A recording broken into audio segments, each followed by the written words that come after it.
Hello and welcome to Star Trek Reliant, the only show dedicated to, this crew and these particular stories. I am your host, Duncan Idaho. I play, Captain Graves, Sedgegoro, Lieutenant Tardigrade, miscellaneous other characters, probably some doggos this episode. And let's get started with introducing the rest of the crew. We've got Chorog, our security officer. There isn't a gun in this world I can't build and handle. D.B. Wells, a scientist out of time. Hi, I'm here, and I am present. You've also turned into a Ferengi there a little bit.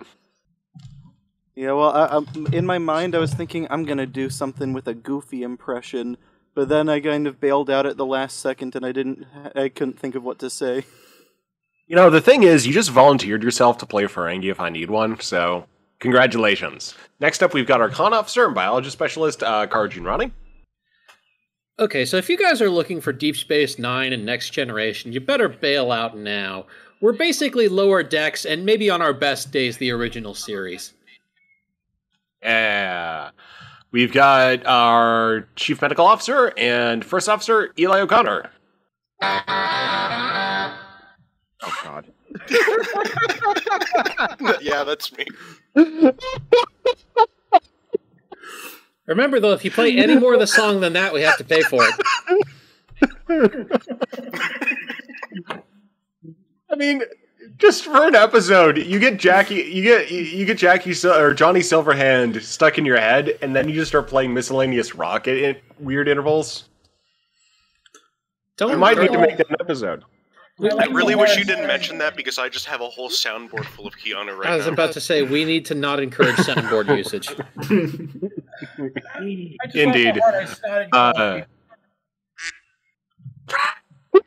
Okay. I really want to hit it, though. Soundboard? No. No. We need to get through the introductions first. We still got two more people. We got our chief engineer, Rick Tier. And this is why we try to behave. Not that we're very successful, but we try, technically. And we've got Grumpy L. Nord playing our chaplain, another security officer, and our bartender, who is in an adventure with doggos, which we'll get to. Oi, how's it going? I think I'm officially the sane one of this bunch, which is really scary when you think about it. I'm right here, Grumpy. You might be. What's this thing you speak of? You make plan? So we cut to the icy alpine world that we've been on, planet Archer, and we are looking at a small little camp of tents, of doggos, and a couple of sleds with supplies. In the morning, the light's just breaking through the canopy. There's some birds singing off in the distance. And it's just a pleasant, not too chilly morning, although, unfortunately, the ion storm is still a bit in effect. But the crew's got a little bit of a respite before they get going again. Kara steps out of her tent holding a bottle of Soma, looks up at the sky. Ah, lovely weather. I think it's very apocalyptic, yes? Trog is hunched over a fire, making his approximation of coffee. Morning, everyone. Morning. Want some coffee? This stuff will stay with you all day. Daniel sits up and out of the snow that has buried him overnight and says, "I'll take some." Sure, up to it. Kara just looks over. Did you just sleep in your spacesuit? What? Do you think we have tents? I didn't bring one. They gave them out to everyone when we left. I didn't leave with you. Trog grabs a metal tankard and begins pouring the coffee that is the consistency of old motor oil. Here, real quick. DB, I need you to give me a roll. Let's just make it a target of 10. All odds are really 50-50. Either a thing will happen or it won't. Mm-hmm. All right. So that would be 3 failures. Well, no success is in a complication, so, yeah. There's the question of, do I want to reveal it now or reveal it later? I'm going to reveal it later. Am I a werebear now? Oh. Okay, I had to get that out of the way. All right. Eli is sitting at the... Rick unzips his tent and sort of crawls out. He is very rugged up. I mean, he's had clothing, but he's sort of like... He's a very bulky, sort of large individual. Morning, Rick. Need some coffee? Could use a bit of warmth. Trog grabs another mellow tankard and pours the rather thick liquid into the cup and hands it to Rick. Here you go. Bottoms up. I'll have some too, Eli says, sitting at the fire, cooking some bacon and throwing a piece of bacon into his hood for reasons. Kara looks over at him. Is this like tossing salt over your shoulder as good luck or something? Sure. And the Foxo gets a snack in the hood. Okay. Trog pours the good doctor some coffee. Or Trog's approximation of coffee. Meanwhile, Kara's just breaking camp and feeding the dogs. This is certainly some potent stuff you got there, Chog. I figure it's cold out and you're going to want something that's going to stay with you all day. And trust me, this stuff will stay with you all day. It's not strong enough. I need it stronger. Rick is just blinking at O'Connor at that. Trog pulls out a small flask of venom. I could put some venom in there. That'll make it nice. No, I mean stronger in caffeine sense. Like, my coffee, I brew 5 shots of espresso. Instead of using water, I use Red Bull. Well, I made this with venom, so... Yeah, exactly. It needs to wake me up, not put me to sleep. Daniel's just kind of sitting off to the side with his visor up, sipping at the coffee facsimile. Don't worry, I'll give everyone a kidney scan later. Don't look at me, I'm not drinking that stuff. So what's our next stop today? That's a good question, he says, checking his pad. The pad lays out that there's a small little mining camp that they are en route to, on the way to the major settlement that's most in need of the medical supplies. And what's its name? That's a good question. Did we actually name that one? Yes. We had a whole bunch of names. They were in the We had a whole bunch. Yeah, I mean, okay, I'm looking at the doc. Did we not put those in the doc? Could have sworn we did. Okay, like... all right. Continue with scenes. I will be back in just a minute here. Yeah, I am... Yeah, I think we put them in chat. Here, I gotta go back to that. All right. Continue scenes. I'm referencing. Grimnir, you want some coffee? He finishes drinking the mug of mead he's got. He says, "Nah, I'm good. Doggos, let's go play." And Grimnir just full face plants into the snow and lets the dogs dogpile him. Hey, do you guys mind if I duck into one of your tents and air out the clothes I'm wearing for a couple seconds? I got kind of sweaty overnight. I've already packed my tent up, so... Well, I have a snow lean-to you can duck into for a little while. Should keep you relatively warm. Hopefully the next town has a general store. Also, come to think of it, we hadn't actually had plans for DB. Who's he riding with? Grimnir, you have a travel companion. Damn it. I was reaching to unmute my mic and I was going to say, Grimnir puts his finger on his nose. Not it. Damn it. It seems to make the most sense. Grimnir didn't have anyone before, I don't think. No, he didn't.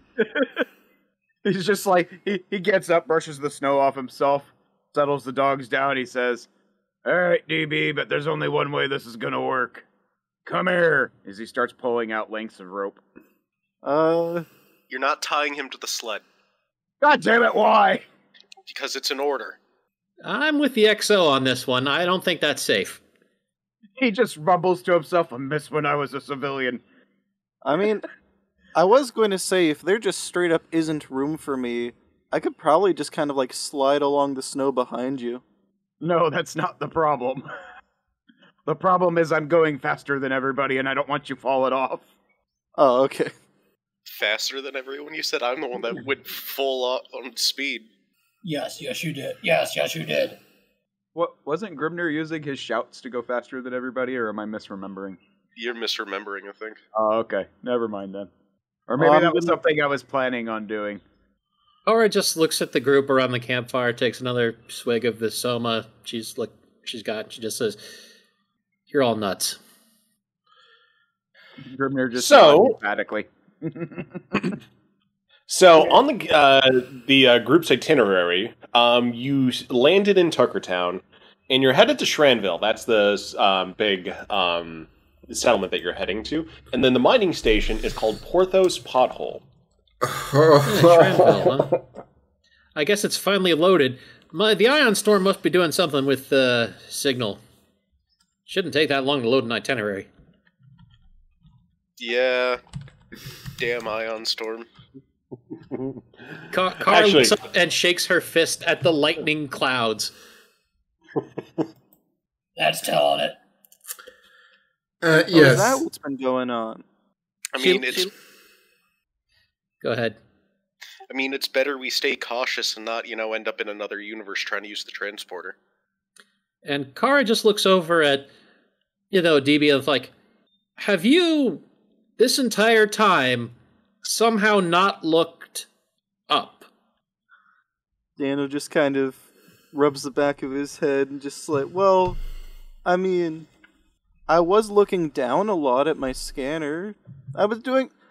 Listen, I wasn't studying the weather today. I was studying stuff on the ground. Right. Well, Rick, I'm ready to move out when you are. Yeah, I'm just packing up my stuff now, and then when that's done, we're ready. And it's not long until Rick's strangely yellow-colored tent is packed away. Eli throws another Go ahead. piece of bacon into his hood. That's one hungry hood you got there. Yeah, something like that. Yep. Charles secures his rifle over his shoulder and holsters his pistol. I'm ready to roll out whenever you are. I'm enjoying my cup of coffee, if I could even call it that. The nice thing about it is stay with you can actually chew it. Keeps you going. I really wish you didn't say that. Kara just kind of retches and then goes over to his sled waiting for Rick. Okay, can I escape from the coffee now? And He's gonna chase us. Yeah, I'm ready. We can get going. Pretty sure if we leave this coffee to its own device, it's just going to kill Tasha Yar. Damn it, you beat me to it. I was looking for a gif of Armis, and I was going to say there is no escape from this coffee. Okay, right. I'm going to Shranville. You guys do whatever. Hi. Don't forget Rick. All right. Rick's already on there. All right. As you take off, as everyone's taking off on their sleds, give me a control con roll. Or control fitness.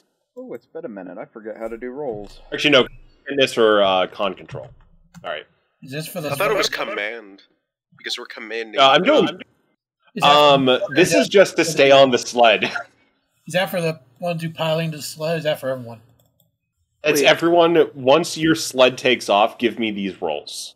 Wait, so just to So be clear, 2 people have taken off. Yeah, just to be clear here, what role was that? Fitness con?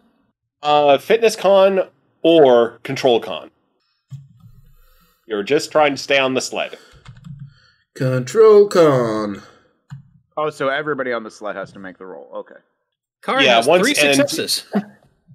And Rick has 1 success. So as Rick and Kara's sled takes off, Kara is in the zone. She's with the doggies. She is perfectly adjusted and is just, basically adapted to look like she's been doing this quite a lot longer than she has been. Rick is a little bit wobbly, but he manages not to fall off. The rest will get to once your sleds have actually taken off. We're taking Alright. off too. Me and Chorog. Okay. You and Chorog, you both are, doing pretty darn good, so you're able to take off without issue. DB and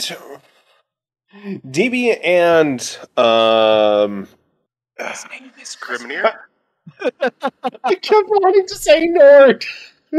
I kept wanting to say I mean, it is a Nord, so I know.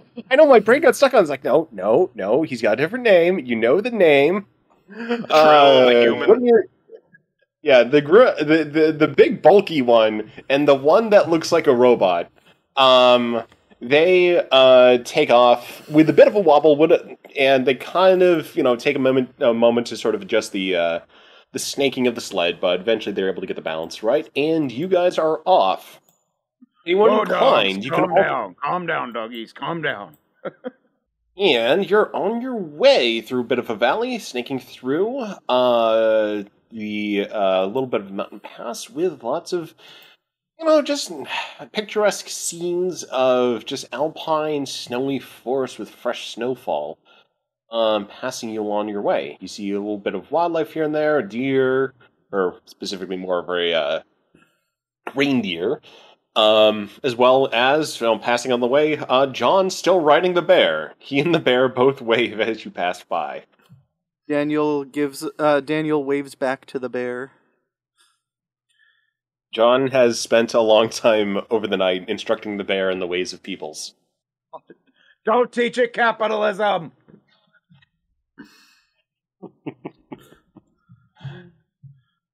Rick tries to shout to Kara as he passes.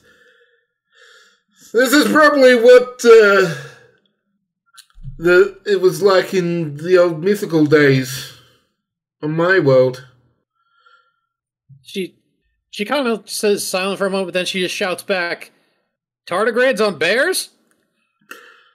Well, strange things and ice. Yeah, I hear that's a lot of worlds. And that's it. TV! Yes. I want you to give me would be an engineering control roll. Would any of my focuses apply? Do you have? Let me double check. Yeah, They I'd ask, might. if I knew what I was rolling for. I'd probably yeah.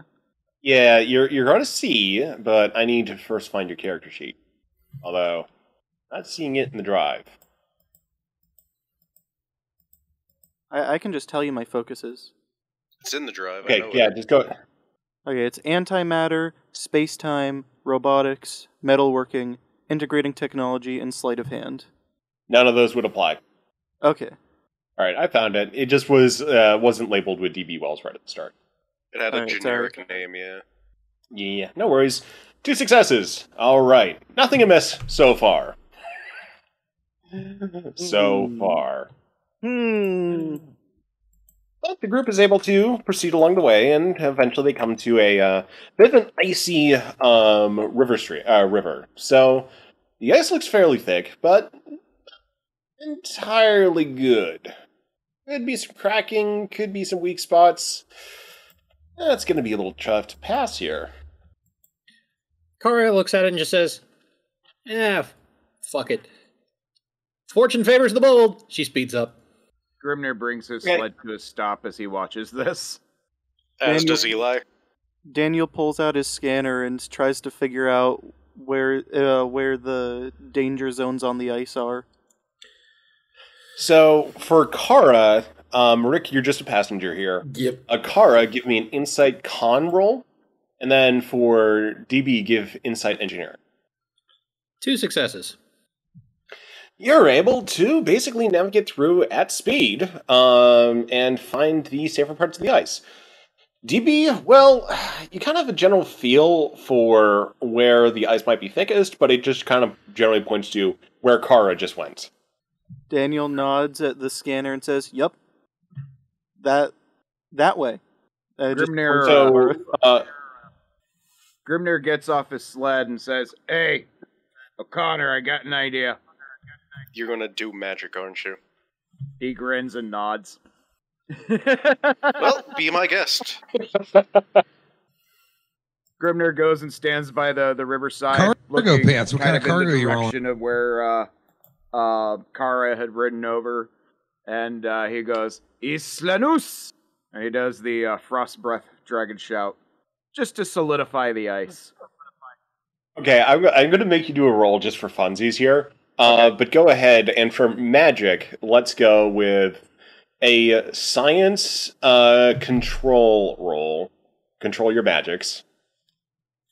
And I'm going to spend 2 threat. Oh, And you still got 2 successes. and I got 2 successes. So you're all good. Yeah. So you're able to... wizard. Little known. So So, to DB scanner, the ice just gets a little bit thicker. It's strange. It just sort of just happened. Maybe the scanner's out of calibration. But the Frost Breath Shout is able to solidify the path before them. Grimner gets back on the sled, looks at O'Connor, and says, "All right, we're good now." I can see that. Mush indeed. The group mushes onwards. Up the hill, through the forest. Starting to near Porthos pothole, but as you sort of get a crest over the ridge, you start to see a larger plain. Lots of the forest falls away, and you just have what's probably a giant meadow in the springtime and summertime, and it's covered with bison. Hey, Rick, Giant. probably want to hold on. What do you doesn't think slow I'm down. already doing? How low profile are the sleds themselves? Not very. I mean, they're not like super, super low, I think. Okay. You can probably guess where I was going with that if they were particularly low profile. Nope, you're not going to have to worry about the poop. You're going to have to worry about... I was thinking those are not tall enough bison for that. Just right under them. So, the, Oh, jeez. Yeah, that's what I was... No, that would be an auto fail. You could... I mean, you're like, it's like, no, you just get headbutted by an angry male bison. And now you are severely injured.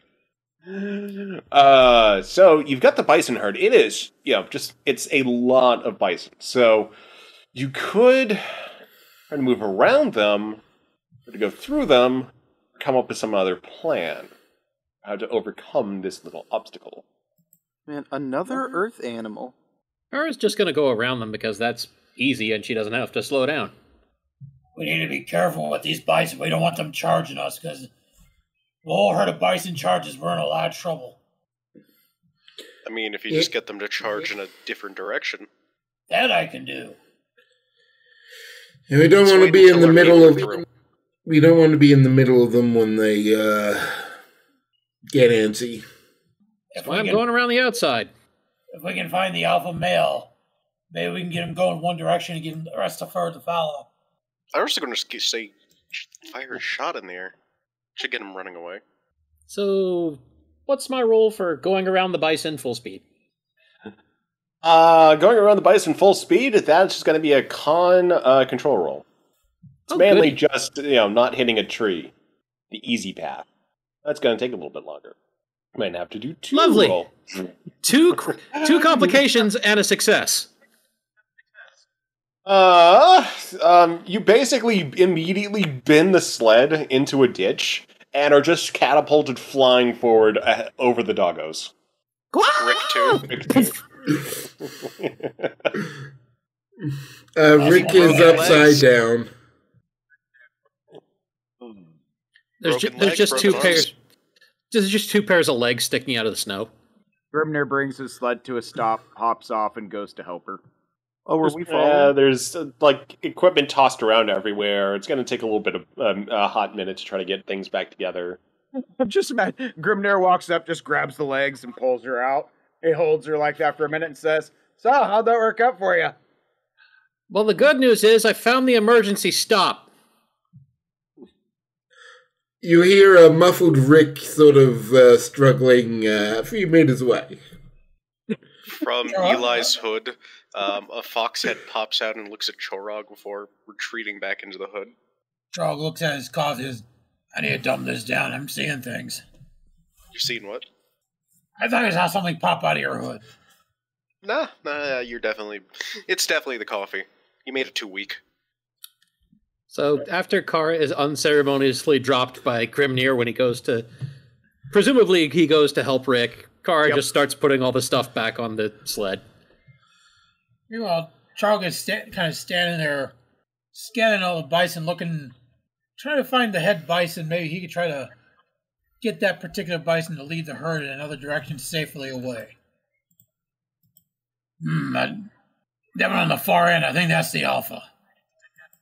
Okay, Chorog, I'm going to need you to do a science insight roll.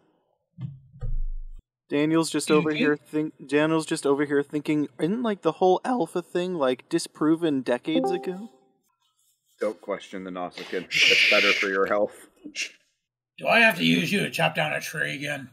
Pretty sure it's more than just decades at this point, more like hundreds of years, but yeah. It is. I know. You're going to say right, but yeah, Chorog, you need an insight science roll. Did you give him a comp? Because that would have been a comp. I'm going to spend another couple of thread on this one, because it definitely does deserve it. So, yeah, you totally find the oldest male in the herd. Trog walks up to the oldest member of the herd, is walking between the bison. They're not really paying all that much mind to him. Yet. Trog then takes and headbutts the lead bison. Oh, God. Yeah, it basically feels like, you headbutt the lead bison, but it basically feels like you just headbutted a pillow tied to deck plate. And the lead bison then proceeds to headbutt back. So I'm going to need a fitness, a fitness security roll, just to determine how badly you've been injured at this point. Oh, you want to play, huh? Oh, no, you're, being, punted backwards, so you're in the air right now. Mid-air. Fitness what? Fitness security. Okay, Rick, we need to do this quicker. I think something bad's about to happen. Get the shit back on the sled. We gotta go. Rick's just crawled out of his little hole with help and getting last thing straight off. He's just shaking a lot of the snow and ice off before getting back on. So for Chorog, you've got some pretty nasty bruising, but nothing's broken yet. But yeah, you've just got a bunch of pissed off bison around you right now. They're kind of confused at this point. And yeah, the male bison's just pretty agitated, pretty, this just gets away, you strange bipedal thing. Trog just looks at it like, come on, you ornery critter, you want a piece of me? Come on. Chorog, do not fist fight the bison. Grimnir looks at Rick and Kara. What do you think? Should I help? No, let him learn his lesson on his own. If you help him, he won't learn. Daniel, who waited by the sled, sees Chorog fly through the air and goes to scramble for the reins in case he needs to start driving the sled away in a hurry. Nobody help him, that is an order. Grimnir's just wishing he had popcorn at this point. I mean, we're on the trail. At this point, Charles grabs a big hand of the snow and just throws a big snowball at the lead bison. Come on, charge me! The snowball just goes poof against the bison. He doesn't really notice. Okay. Don't make me get a rock. Charles just walks up to the lead bison, just takes his hauls off and slaps him. Am I at a point where you just get punched? You just get punted again this time. So again, give me another fitness security roll. I think I'm making him mad. Is that fitness? Same rolls. Okay. Security. Hey, Kara. Yeah. You're the one good with animals, right? Theoretically. Bison leave the older, weaker ones behind when they start a charge, don't they? It's not so much they leave them behind on purpose as they usually can't keep up. But in this case, I'd say the one he's messing with is not in any sort of physical ailment based on how far he just flew. Oh yeah, no, but I'm just seeing how flawed his logic is here. It's kind of funny. There's also the question of, if you're going to pick on the lead of a bovine animal, are you going for the males or the females? I would like to know if I'm in a situation where I can get back on the sled and start moving again. I mean, you can totally do that at this point. I mean, there's been enough popcorn moments where, you've just had the opportunity to sort of collect the sled back up, use the scanner to find the things that have fallen in the snow. So Okay. you're pretty sure. Wait a moment. Yeah, by this time, Charog has the full attention of most of the herd. They are completely unaware of everyone else at this point. I was about to say, I just got 3 successes. Kara is booking it. Yeah, like the herd, though, it's kind of more just like the what is going on. Like, they're just like, what? It's not like they're intimidated by Chorog in the least. I got their attention, didn't I? I mean, the rest of the group is still proceeding along the tree line, so there's also that question of, like, you've got their attention, but they're not moving. They're just doing what they're doing, it's just they've also got an eye on Chorog. Eli sighs and starts moving the sled slowly just past the herd, so they can. So Chorog. Without saying a word, Charog makes a motion to keep going, keep going. Yep, Grimnir hops on his sled, looks to make sure DB's on, and he starts egging the dogs on. Trying very hard not to laugh his ass off.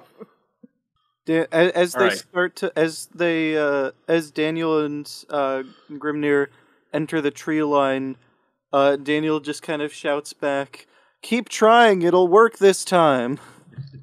Don't encourage him.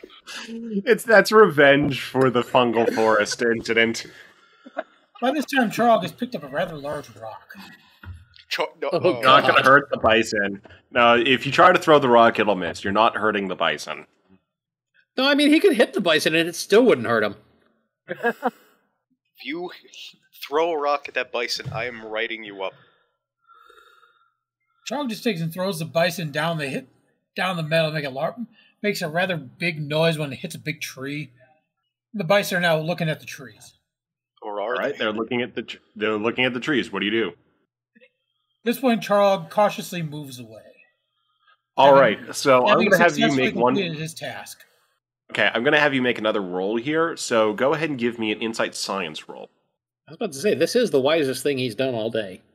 Yes, but there's one more way this can go wrong. I like how this didn't have to happen at all. Like, we could have just Right. gone around the entire time anyway.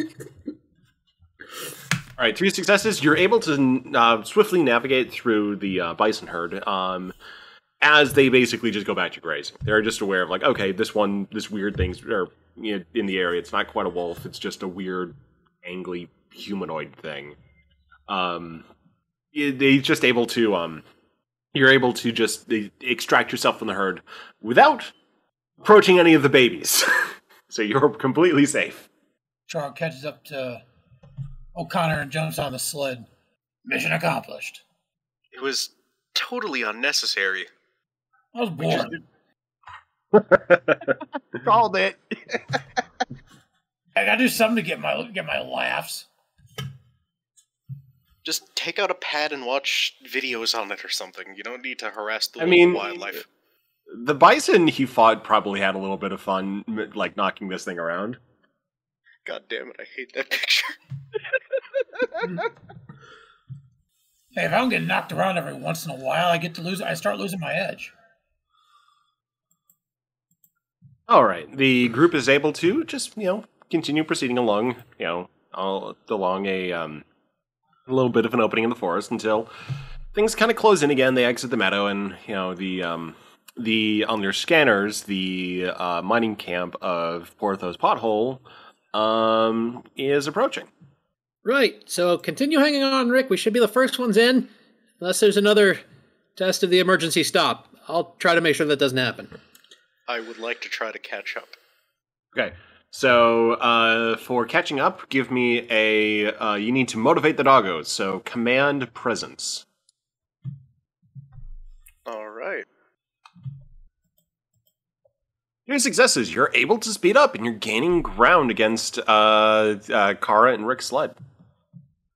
I have nothing to add to this. It's not a race, so. DB and Grimnir, Yes. do you want to try to catch up as well? Yeah, sure, why not? Daniel isn't really paying attention to this. He's just kind of looking through the trees as we pass through, maybe trying to keep an eye out for anything odd. Just successes. You still need to give me a roll though, DB. So I want you to make another engineering insight roll. I'm going to spend 4 threat. So that I'm using the last of my threat. Oh no! Don't do it!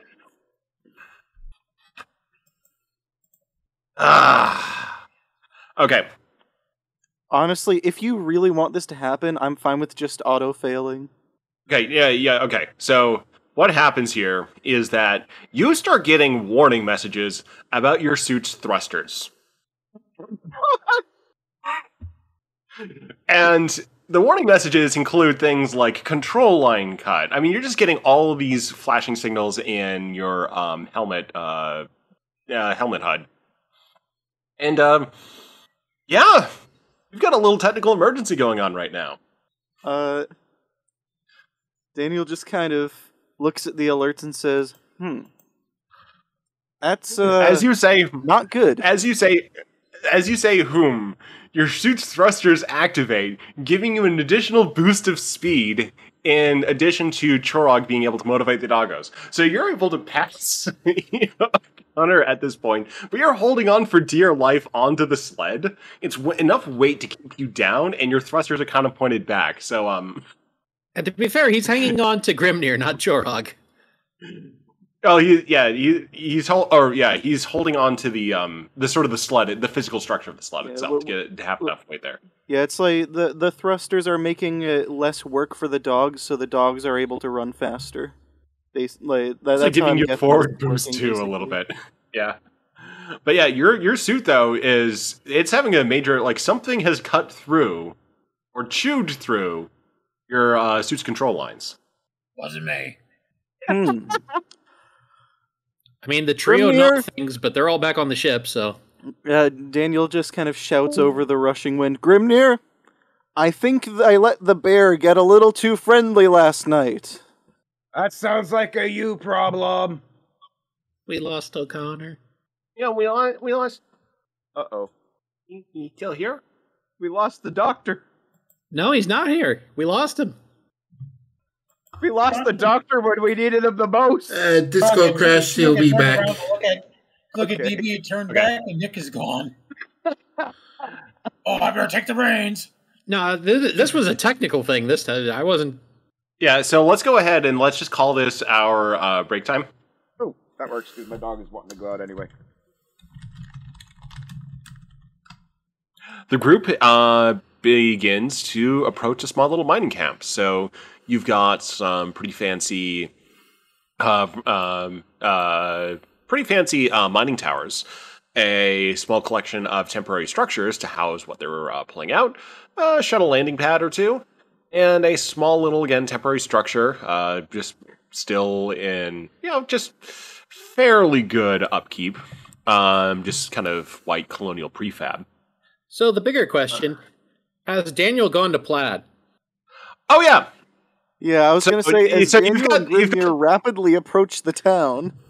Yeah, so you've got the town. It's picturesque. Now the miners just going about their thing, just hunkered down. Ion Storm comes through every now and then. And then they start hearing and the sounds of dogs barking. Now the question I have is, Eli, you're starting to get overtaken by sled team, the sled team that has a golden mushroom applied currently. Do you try to keep up, or do you bring the dogs to a slower pace? Chorog, Yes. do you think you can make him let go? Oh, DB, I don't know if I can catch him. They're coming up. See if you could time something. Just make him let go. I want to see if this... I gotta see this.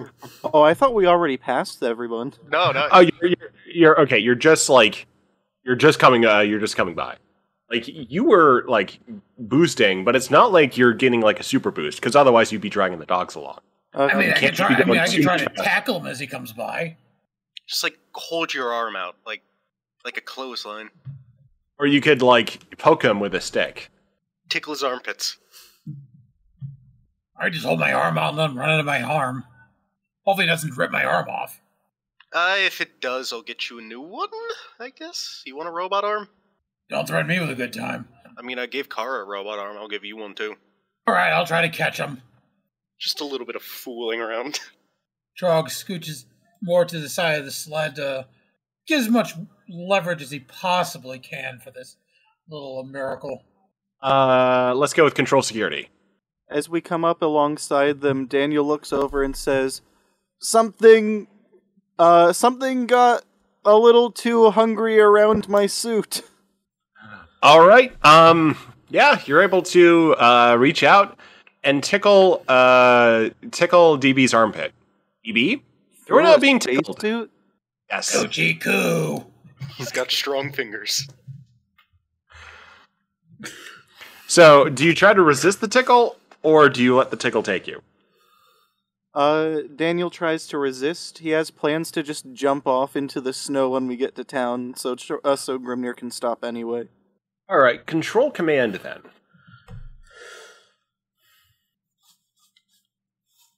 God damn it. 3 successes. Daniel You somehow... do- Oh, sorry. Yeah, so Daniel somehow manages to resist the tickle, and you are now kind of downhill approaching the town at speed. So this is a time where people need to be pulling up.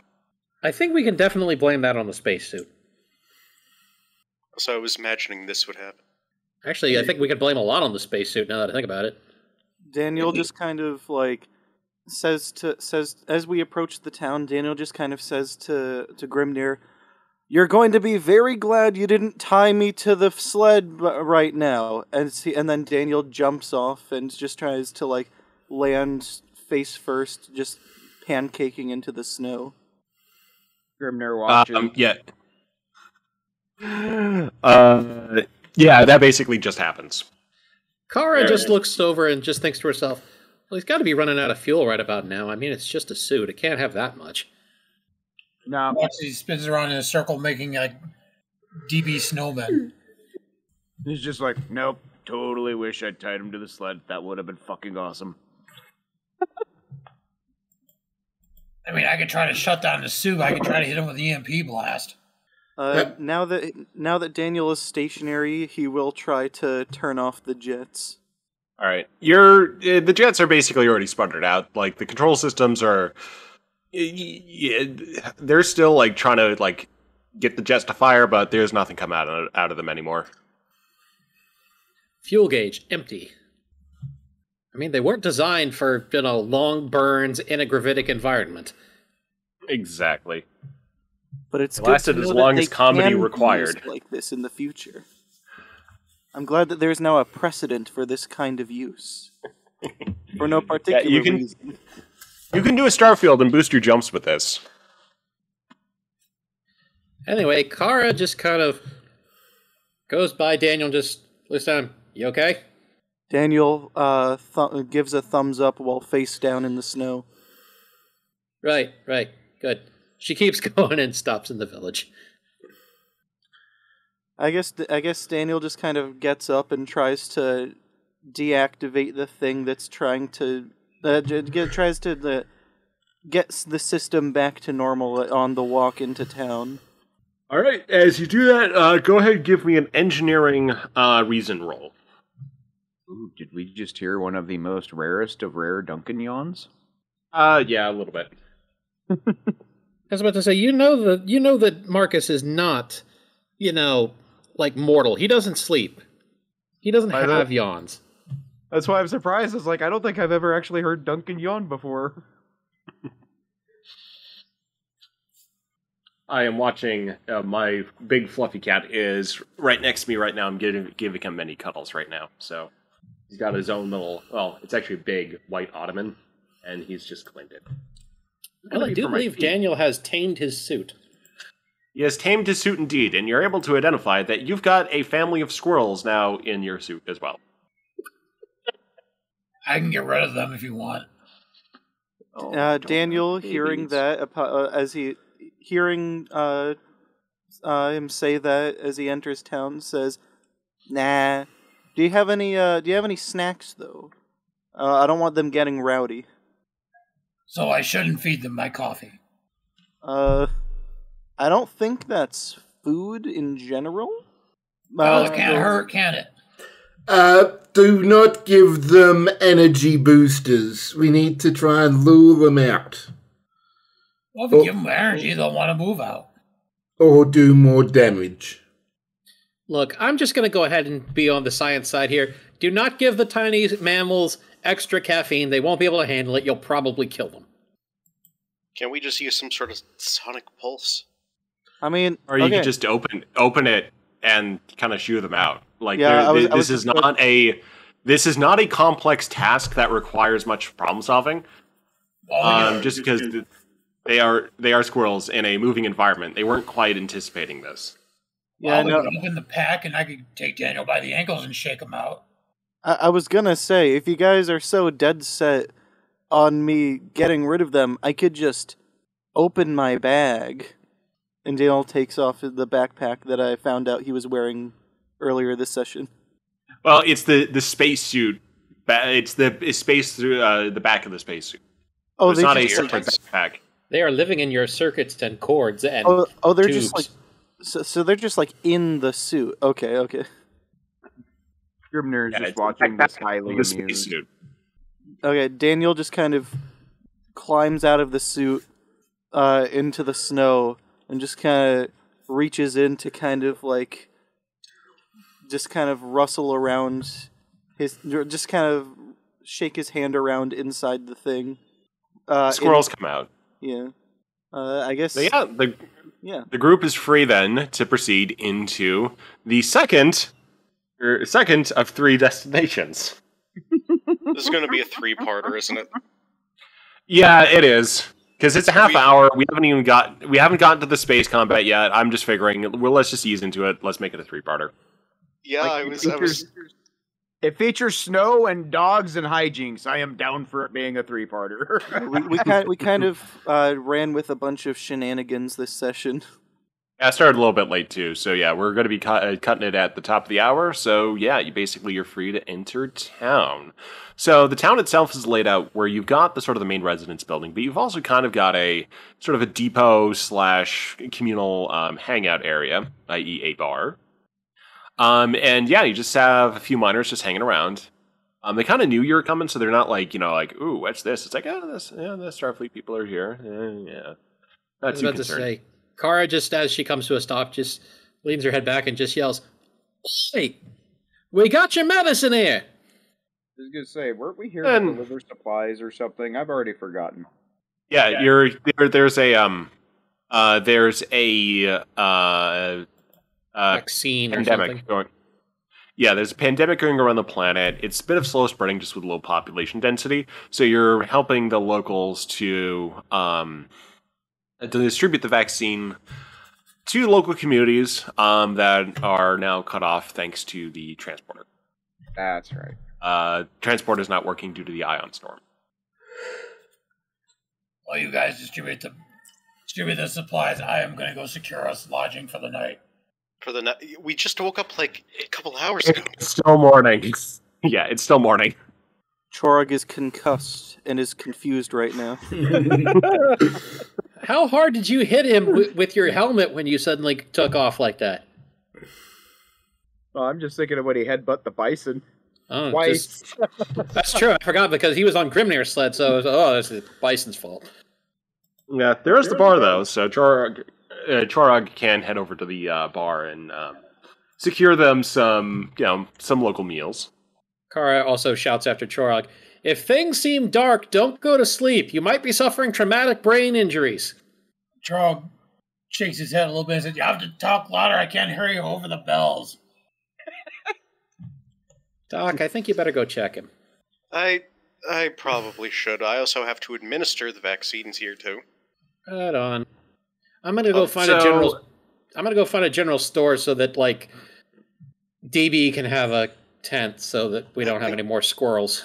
I think like only 5 people live here. I don't think they need a general store. Like it's a small mining, I quote, camp, but I'd say the population's more along the lines of like 20 to 30. If they don't have a general store, they'll have a replicator. They'll have something. They gotta need shit every once in a while. And she stops off. Grimner just leans against a wall and watches everything unfold, highly amused.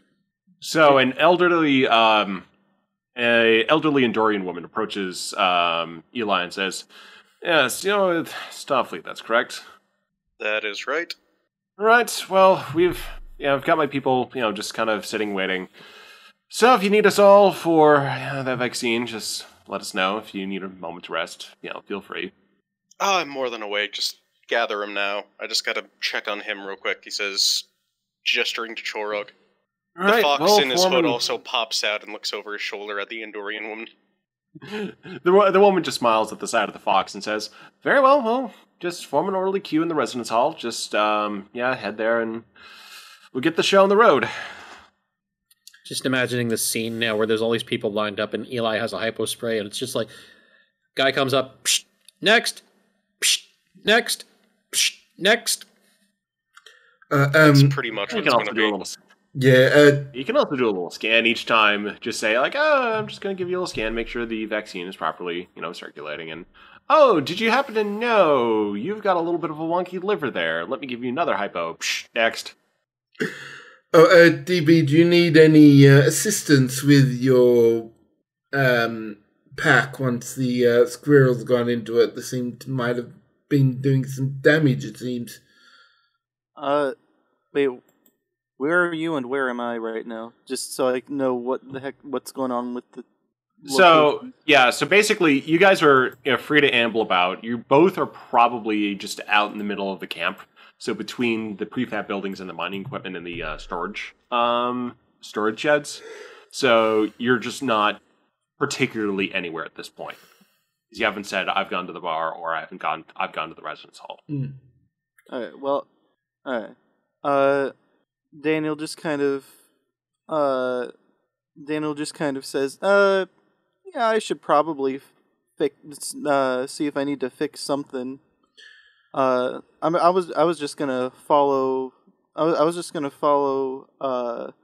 Kara to wherever tent. Daniel just kind of trails off. Yeah, well, there is that. We do need somewhere to set up to work on it. We can't really do it out in the open here. So we might as well go looking around, see if find someone to that, or find a space anyway to set up and start working on. I've got my engineering kit, so hopefully that should be enough. Yeah, I mean, it's not like a big hurry to get this thing space worthy. I'm out of fuel. I don't exactly need to make sure that it's a perfect airtight seal right now. I'm just kind of seeing if, I don't know, want to make sure it doesn't explode or fall apart or anything. What he's saying is he'd like to get the check engine light to turn off. It's annoying. I do not understand. Check engine light. There is no engine in there. First off, that was out of character. Second,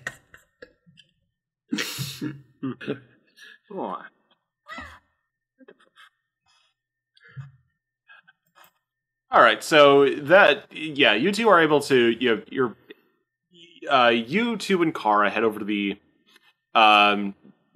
general store where Chorog is already at. The building itself, it's been sectioned off, so about 20% is allocated to supplies and replicators, where the remaining 80% is the main cafeteria / bar. So if you need to work on something, you probably want to just take a table or do it over at the bar, asking the bartender first if you choose the latter. And Kara, you're able to basically place a little bit of a requisition order if you'd like for one tent to be replicated. Kara shrugs. My work here is done. She throws up a hand dramatically and walks back to her sled to check on her dogs. Daniel just kind of looks back at her as she walks away, and then turns to the bartender and asks, "Hey, can I use a table as a workbench?" A bearded human turns over and turns around and says, "Yeah, what kind of work?" Daniel just kind of gestures to himself in the suit. Some squirrels got into those suits wiring, so we just need to double check it. Oh, okay. Yeah, that makes more sense. Yeah, feel free to use whatever table you like. It's pretty quiet right now. Everyone's going to get their shots, so yeah, if I have to duck out, I'll just be a minute. Thank you. And Daniel climbs out of his suit and plops it on a table. Is Daniel wearing anything? That's a question. Daniel does not go into space commando. Okay. You've got the classic, t-shirt, shorts, or pants. Yeah, casual clothes, Yeah. not even wearing the Star Trek jumpsuit thing, yeah. Yeah. So you're able to get to work, and yeah, it's going to be an easy set of fixes, because it's not, it's going to be relatively quaint technology for Rick to work on. As for Eli, once you're all set, you can proceed over to the residence hall to start delivering some shots. I want to deliver the shots in the bar so I could take some shots while delivering some shots. Shots for everyone. Okay, you sort of redistribute the line. People are pretty good for this. So soon the bar is just bustling. As people are, there was a line, but it's now just sort of given way to just a lot of people just hanging around. A few people, cast some glances over at Rick, Chorog, and Kara. So because they are alien species they haven't seen around too much. Being a mostly human Andorian colony at the very edge of known Federation space, it's, kind of a little bit of a backwater. I mean, Kara's pretty used to getting stared at after the academy. She doesn't give a shit. Rick's too sort of just focusing on the task at hand. And, souls are not a lot of them. He is the first one in Starfleet, so there aren't very many around, so he's also a bit used to being stared at as well. Daniel does not notice. He's too busy messing with his suit. Well, Daniel is human, so he's gonna blend in. Never mind. Daniel doesn't notice because he's not being stared at. Trog is sitting on a bucket facing the back wall, waving at a bartender that's not there. Yeah, and people are broadly keeping their distance of the rather imposing form of Chorog. They glance over, but no one's coming over with a swagger and more alcohol than sense at the present moment. Keep in mind, Trog is heavily concussed at this point. Don't worry, I'll wave a light over you in a bit. Oh, this bartender's blind. You don't even see me. There is no bartender, Chorog. The big guy over there, pointing to the wall. You're looking at a mirror, Chorog. Eli says this not even looking over. He's just hearing big guy, and he glances at a wall and just not checking if there's a mirror. He's just, you're looking at a mirror. There does happen to be a mirror there. Waving at him, he waves at me. I want a drink, damn it. The actual bartender's probably like, I think he's had enough. Yeah, although the bartender's kind of helping to, at this point, sort of organize people and, just also engages with small talk with the locals as Eli starts delivering some shots. So, Eli, give me medical control. And focus is absolutely apply. Oh boy, medical okay, yeah, that's pretty good. About to say, I want to see complications. I want to see him put in the thing backwards or something. I mean, I have not... Yeah, I've spent all my threat. Doesn't mean it can't happen. You guys... If you want your threat back, I'll give it to you, since I opted in to auto-fail that one roll. Nah, it wouldn't make a difference on this anyway. No, Eli is able to, he starts performing he basically sets up a small little medical clinic.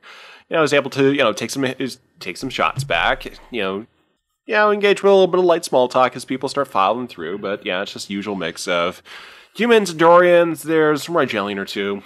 Yeah, Tellarite. But yeah, just a little bit of a mix of Federation species. During all this, Grimnir is outside, minding the dogs, keeping them entertained, making sure nobody messes with the sleds. Kara's taking the opportunity to have some nice cold soda since, well, on the road again here in a bit. Actually, on the road is quite incorrect, because that would imply that there's a road.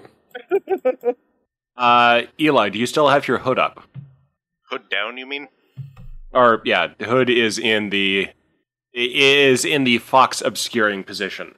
Yes. Okay.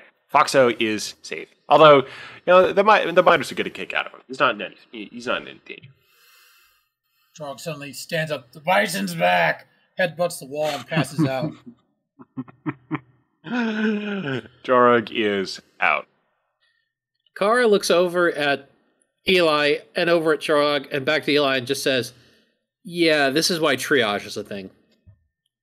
Does anyone perform any kind of medical check on Jorog? He'll get it after I'm done with the shots. Kara just kind of turns back to her soda. It's just, triage, I swear to God. All right. He's a big up boy. And goes back to performing surgery. Dana just kind of looks up for a second and goes back to performing surgery on his suit.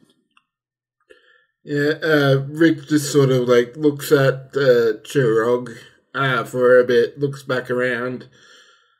Well, if the doctor's not worried about it, he just sort of shrugs his shoulders and get back to it. All I gotta do is wave a light over him. Alright, fine. Chora, come over here, if you actually can. He's out cold. He's out. Oh. Trog just headbutted the wall and he's out. Sorry, I was having to deal with PMs. Okay, shit. Alright, so now you have I was about to say, you have a guy with an obvious concussion who is now unconscious. I mean, maybe that was threatening in the 21st century, but it's just fine here. The wall was probably softer than that bison's skull. Oh, for sure. Had a little bit of flex to it. Eli helps Chorog. So give me another medical control. It's just you're administering anti-concussion stuff. You can sure there's no swelling and all the neural tissue is all good.